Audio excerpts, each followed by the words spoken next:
हड़प्पा सभ्यता का सर्वाधिक मान्यता प्राप्त काल है। तो आपको बताना है कि हड़प्पा सभ्यता का सर्वाधिक मान्यता प्राप्त काल कौन सा है। जिसका ऑप्शन सही होगा ऑप्शन बी, यानी कि 2500 ईसा पूर्व से लेकर 1750 ईसा पूर्व हड़प्पा सभ्यता का सर्वाधिक मान्यता प्राप्त काल है। अगला प्रश्न देखते हैं, निम्नलिखित में से किस पदार्थ का उपयोग हड़प्पा काल की मोहरों यानी कि मुद्राओं के निर्माण में मुख्य रूप से किया गया था।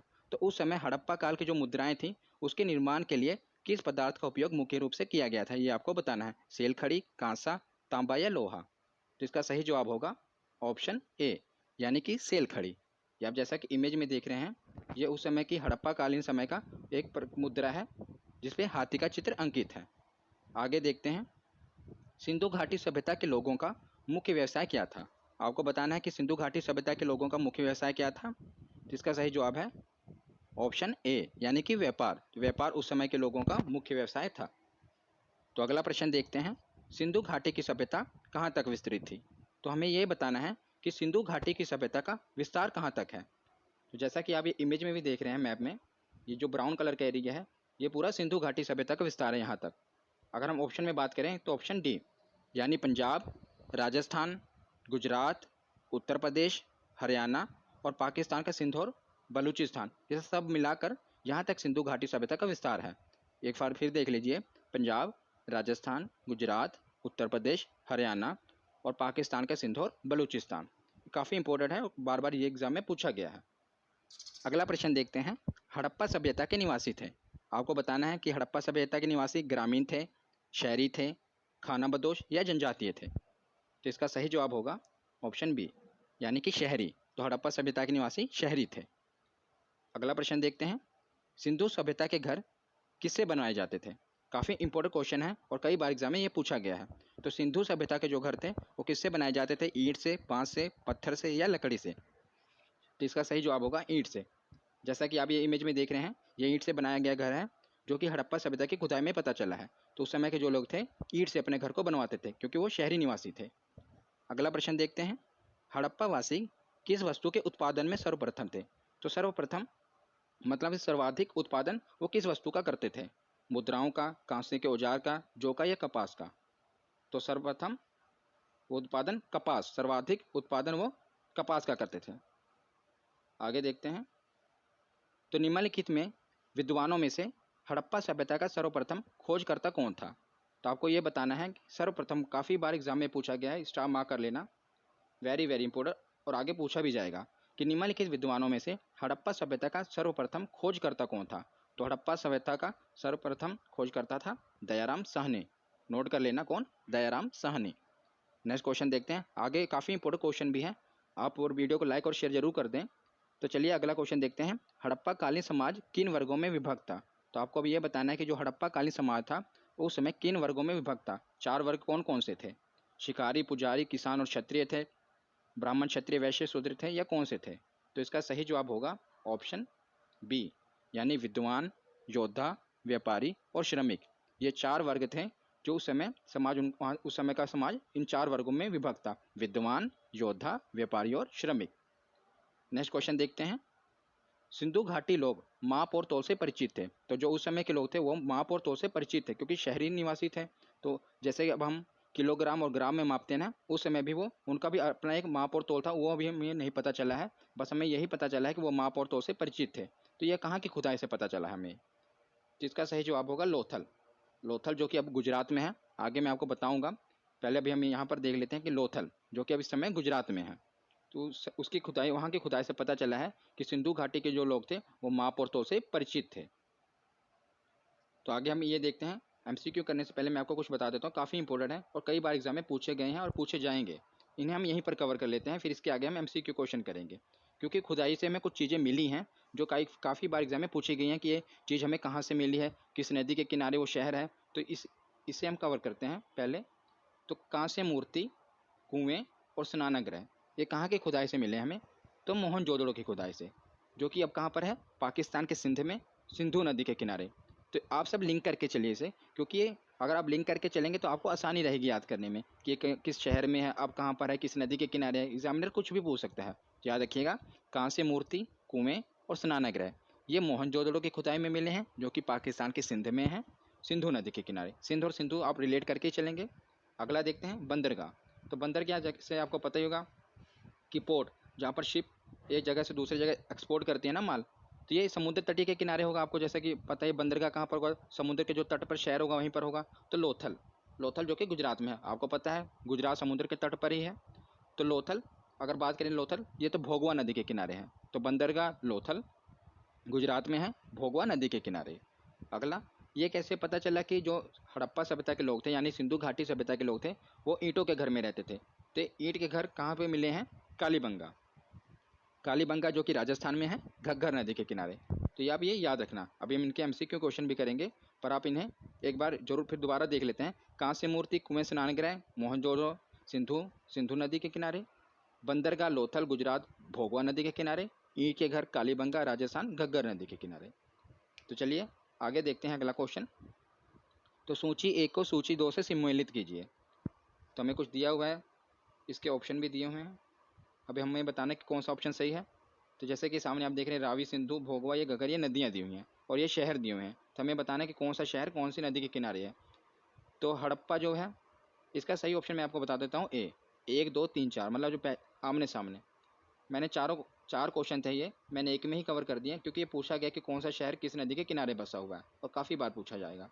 तो हड़प्पा रावी नदी के किनारे है, मोहनजोदड़ो सिंधु नदी के किनारे है, लोथल भोगवा नदी के किनारे है और कालीबंगा घग्गर नदी के किनारे है। चारों आपको याद रखने हैं। तो चलिए नेक्स्ट देखते हैं अगला क्वेश्चन। तो सिंधु सभ्यता में वृहद स्नानागार पाया गया है। स्नानागार मतलब इस समय जैसे हम स्विमिंग पूल कहते हैं ना, उस समय के लोग भी स्विमिंग पूल को जानते थे। तो सिंधु घाटी सभ्यता में वृहद मतलब सबसे बड़ा स्नानागार पाया गया था। ये कहाँ पर पाया गया था, तो ये पाया गया था मोहनजोदड़ो में। अभी हमने पढ़ा ना मोहनजोदड़ो कहाँ पर है, सिंध में, जो कि पाकिस्तान में है, सिंधु नदी में। ये आप देख रहे हैं ये वाला पूरा ये स्विमिंग पूल है उस समय का, जिसे स्नानागार कहा गया है। तो सिंधु सभ्यता में जो स्नानागार का पाया गया था कहाँ पर है, मोहनजोदड़ो में। अगला क्वेश्चन, किस स्थल में नृत्य मुद्रा वाली कांस्य मूर्ति प्राप्त हुई है। काफ़ी बार ये क्वेश्चन पूछा गया, वेरी इंपॉर्टेंट। जैसा कि आप ये इमेज में देख रहे हैं, ये वाली जो कांस्य मूर्ति है ये कहाँ पर पाई गई थी। अभी हमने पीछे पढ़ा ना कहाँ पर पाई गई थी ये, हाँ ऑप्शन ए मोहनजोदड़ो में। अगला क्वेश्चन देखते हैं, सिंधु घाटी सभ्यता का प्रमुख बंदरगाह कहाँ पर था। तो बंदरगाह कहाँ पर था, तो आपको बताया था ना गुजरात जो कि समुद्र तट के हैं, वहीं उसी में वहीं लोथल। तो लोथल इसका आंसर होगा, वहाँ पर प्रमुख बंदरगाह पाया गया था। अगला क्वेश्चन देखते हैं, ये भी काफ़ी इंपॉर्टेंट है। हड़प्पा सभ्यता की खोज किस वर्ष हुई थी। तो आपको बताना है कि हड़प्पा सभ्यता की खोज किस वर्ष हुई थी। तो इसकी खोज हुई थी सन 1921 ईस्वी में। 1921 ईस्वी में हड़प्पा मतलब खुदाई शुरू हुई थी, जिससे पता चला था कि इतनी प्राचीन सभ्यता भी पहले रहती थी। तो इसकी खोज कब हुई थी, 1921 ईस्वी में। हड़प्पा सभ्यता के संपूर्ण क्षेत्र का आकार किस प्रकार का था। तो बात करें उस समय के संपूर्ण क्षेत्र का विकार, अभी मैं आगे आपको बताऊंगा कि इसकी सीमा, उत्तरी सीमा कहाँ तक थी, पूर्वी सीमा कहाँ तक थी। पर अभी हम ये वाला क्वेश्चन करते हैं कि उसका आकार किस प्रकार का था। अगर हम देखें तो इस प्रकार का आकार था, त्रिभुजाकार, इस प्रकार फैला हुआ था पूरा जो सिंधु सभ्यता का विस्तार था। तो त्रिभुजाकार इसका ऑप्शन सही होगा, ऑप्शन सी। आगे मैं आपको बताऊंगा, इसका भी आगे के लिए क्वेश्चन हम करेंगे कि उत्तरी सीमा पूर्वी सीमा कहाँ तक की थी, पर फिलहाल इसका सही होगा ऑप्शन सी। नेक्स्ट क्वेश्चन देखते हैं, मोहनजोदड़ो कहाँ स्थित है। तो अभी हमने पीछे पढ़ा मोहनजोदड़ो कहाँ स्थित है, तो हाँ ऑप्शन सी सिंध, पाकिस्तान के सिंध में स्थित है मोहनजोदड़ो। काफ़ी बार ये एग्जाम में पूछा गया है। अगला क्वेश्चन देखते हैं कि सिंधु सभ्यता की मुद्रा में किस देवता के समतुल्य चित्रांकन मिलता है। तो किस देवता का चित्र हमें मिलता है सिंधु घाटी की मुद्रा में। तो इसका ऑप्शन सही होगा, ऑप्शन ए आद शिव। यहाँ पर आद आएगा, आश लिखा है जैसे यह लिखा है ना आद, आद शिव। तो शिव जी का जो चित्र है हमें सिंधु घाटी की सभ्यता की मुद्रा में मिलता है, आद शिव। नेक्स्ट क्वेश्चन देखते हैं, निम्नलिखित में से कौन सा हड़प्पा कालीन स्थल गुजरात में था। तो आपको याद हो गया होगा गुजरात में कौन सा था स्थल था, तो लोथल। यहीं पर बंदरगाह है, याद रखना। अगला क्वेश्चन देखते हैं, भारत में खोजा गया सबसे पुराना शहर था। तो जो भारत में खोजा गया था वो सबसे पुराना शहर कौन सा था, तो वो शहर था Harappa, option A. Next question देखते हैं, मोहनजोदड़ो का स्थानीय नाम क्या है।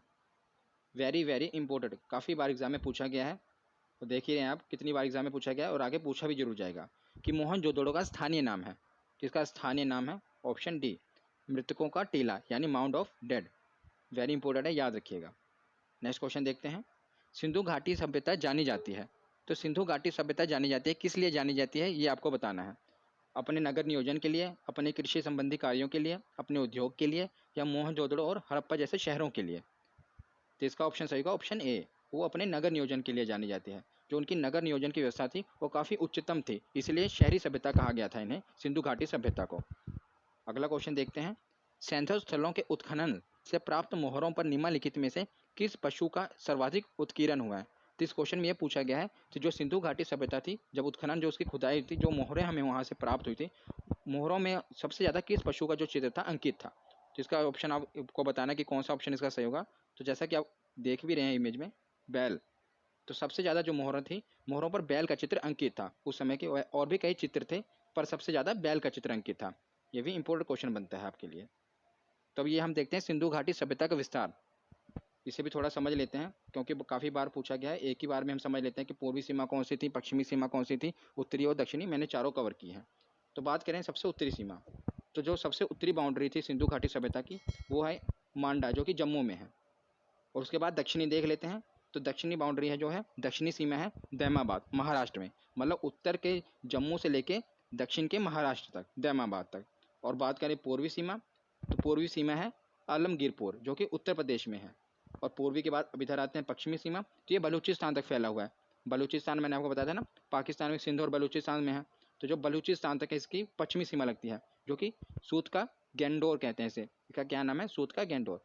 तो याद रखिएगा उत्तरी सीमा। देखिए एक बार ऊपर यहाँ पर देखते हैं, उत्तरी सीमा मांडा जम्मू में। अगर पूछा जाए दक्षिणी सीमा कहाँ पर है, तो दैमाबाद महाराष्ट्र में। और पूछ लें पूर्वी सीमा कहाँ पर है, तो आलमगीरपुर उत्तर प्रदेश में। और पश्चिमी सीमा सूत का गेंडोर, जो कि बलूचिस्तान में है। ये पूरी सिंधु सभ्यता का विस्तार मैंने आपको बताया। ये 4 क्वेश्चन इससे बनते हैं और काफ़ी बार एग्जाम में पूछा गया है, पूछा भी जाएगा, इसलिए इसे भी स्टार मार्क कर देता हूँ मैं आपको। और इसे भी जरूर नोट कर लेना, आप इसका स्क्रीनशॉट ले लें, इसकी सीमा कहाँ कहाँ पर है। तो चलिए आगे देखते हैं। उसे वीडियो को आगे कंटिन्यू करने से पहले मैं आपको बता देता हूँ कि मैंने करंट अफेयर की भी काफ़ी वीडियो डाली हैं। आप अपने इस चैनल पर जरूर जाकर देख लेना और मुझे जरूर सपोर्ट करें, और अपने चैनल को सब्सक्राइब करके बेल आइकन को जरूर प्रेस करें, ताकि मैं आगे भी ऐसी वीडियो लाता रहूँ। तो नेक्स्ट क्वेश्चन देखते हैं। हड़प्पा में एक उन्नत जल प्रबंधन प्रणाली का पता चला है। तो मतलब एक उन्नत जल प्रबंधन प्रणाली का पता चला है हड़प्पा में, तो वो कहाँ पर है। आपको ये बताना है कहाँ की खुदाई से पता चला है। तो इसका ऑप्शन सही होगा ऑप्शन ए, धोलावीरा में। तो धोलावीरा की खुदाई में पता चला है कि हड़प्पा में एक उन्नत जल प्रबंधन प्रणाली पाई जाती थी। नेक्स्ट क्वेश्चन देखते हैं कि हड़प्पा के मिट्टी के बर्तनों पर सामान्यतः किस रंग का उपयोग हुआ था। तो जो हड़प्पा के लोग थे, जिन मिट्टी के बर्तनों का उपयोग करते थे, उसमें किस रंग सामान्यतः किस रंग का उपयोग किया गया था। तो ये भी आरआरबी में काफ़ी बार पूछा गया है। तो आपको इसका सही जवाब बताना है। जिसका सही जवाब होगा ऑप्शन ए, लाल। तो लाल रंग का उपयोग करते थे वो ज़्यादातर बर्तनों में। तो जैसा कि आप देख ही रहे हैं, मैंने सभी प्रकार के क्वेश्चनों को कवर किया है, ताकि इससे बाहर कोई भी क्वेश्चन ना बन सके। और ये सभी प्रीवियस ईयर में पूछे भी गए हैं। तो अगला क्वेश्चन है, सिंधु घाटी के लोग विश्वास करते थे। आपको बताना है कि सिंधु घाटी के लोग किस चीज़ पर विश्वास करते थे ज़्यादा, आत्म ब्रह्म में, कर्मकांड में, यज्ञ में, या मातृशक्ति में। तो इसका सही जवाब होगा ऑप्शन डी, यानी कि मातृशक्ति में। तो उस समय के जो लोग थे, वो स्त्रियों पर उनका काफ़ी आदर करते थे, और जो उस समय देवताओं के अलावा देवियों का भी पूजा करते थे। तो जैसा कि आप क्वेश्चन में देख ही रहे हैं, मातृशक्ति में उनका ज़्यादा विश्वास होता था, देवियों पर उनका ज़्यादा विश्वास होता था। तो आगे देखते हैं नेक्स्ट क्वेश्चन। किस पशु के अवशेष सिंधु घाटी सभ्यता में प्राप्त नहीं हुए। तो कौन सा ऐसा पशु है जिसके अवशेष उस समय की सभ्यता में हमें नहीं प्राप्त हुए। तो इसका सही जवाब होगा ऑप्शन ए, यानी शेर। शेर के अवशेष अभी तक हमें सिंधु घाटी सभ्यता से प्राप्त नहीं हुए। घोड़ा मिल चुका है, गाय और हाथी, इन तीनों के अवशेष मिल चुके हैं, लेकिन अभी तक शेर के अवशेष नहीं मिले हैं हमें सिंधु घाटी सभ्यता से। काफ़ी इंपॉर्टेंट है, काफ़ी बार पूछा गया है। अगला क्वेश्चन देखते हैं। हड़प्पा कालीन स्थल में अभी तक किस धातु की प्राप्ति नहीं हुई है। ये ऐसा भी ये क्वेश्चन पूछा जाता है कि हड़प्पा कालीन के जो लोग थे, वो किस धातु से परिचित नहीं थे, मतलब किस धातु का ज्ञान उन्हें नहीं था। तो तांबा, सोना, चांदी या लोहा। इसका सही जवाब क्या है। तो इसका सही जवाब है ऑप्शन डी, लोहा। वो लोहे से परिचित नहीं थे, क्योंकि अभी तक हमें जो खुदाई हुई है उसमें लोहा प्राप्त नहीं हुआ। इसलिए ये अंदाज़ा लगाया जाता है कि जो उस समय के लोग थे वो लोहे से परिचित नहीं थे। हाँ, वो तांबा और सोना और चांदी से परिचित थे, पर लोहे से परिचित नहीं थे। अगला क्वेश्चन देखते हैं। हड़प्पा के काल का तांबे का रथ किस स्थान से प्राप्त हुआ है। तो हड़प्पा के काल में जो खुदाई हुई थी, उसमें तांबे का रथ भी हमें मिला है। तो आपको ये बताना है कि तांबे का रथ कहाँ से प्राप्त हुआ है। तो तांबे का रथ प्राप्त हुआ दैमाबाद। अभी हमने पढ़ा ना, दक्षिणी सीमा कहाँ पर थी, महाराष्ट्र की दैमाबाद तक है ना, सिंधु घाटी सभ्यता के दक्षिणी सीमा। तो वहीं पर से तांबे का रथ प्राप्त हुआ था खुदाई से। ये भी काफ़ी इंपॉर्टेंट है। आगे देखते हैं नेक्स्ट क्वेश्चन। कि निम्नलिखित में से कौन सा कथन सिंधु घाटी सभ्यता के लोगों का सही चित्रण करता है। तो आपको बताना है कि कौन सा कथन सही है। उनके विशाल महल और मंदिर होते थे। ऑप्शन 2, वे देवी देवताओं की दोनों की पूजा करते थे। ऑप्शन सी, वह युद्ध में घोड़ों द्वारा खींचे जाने वाले रथों का प्रयोग करते थे। आपको बताना है कि कौन सा ऑप्शन सही है इसमें। तभी जैसे मैंने अभी पीछे डिस्कस किया ना, वो मात्र शक्ति पर विश्वास करते थे, तो वो देवी देवताओं दोनों की पूजा करते थे, मतलब देवी की भी पूजा करते थे और देवताओं की दोनों की पूजा करते थे। तो इसका ऑप्शन बी सही होगा। नेक्स्ट क्वेश्चन देखते हैं कि कपास का उत्पादन सर्वप्रथम सिंधु क्षेत्र में हुआ। तो जो कपास का उत्पादन हुआ था, इसका सर्वप्रथम सिंधु क्षेत्र में हुआ था उत्पादन, जिसे ग्रीक यानी यूनानी लोग किस नाम से पुकारते थे। तो वो कपास को किस नाम से पुकारते थे यूनान के लोग? वो पुकारते थे ऑप्शन ए सिंडन, सिंडन के नाम से पुकारते थे। ये भी काफ़ी इंपॉर्टेंट है।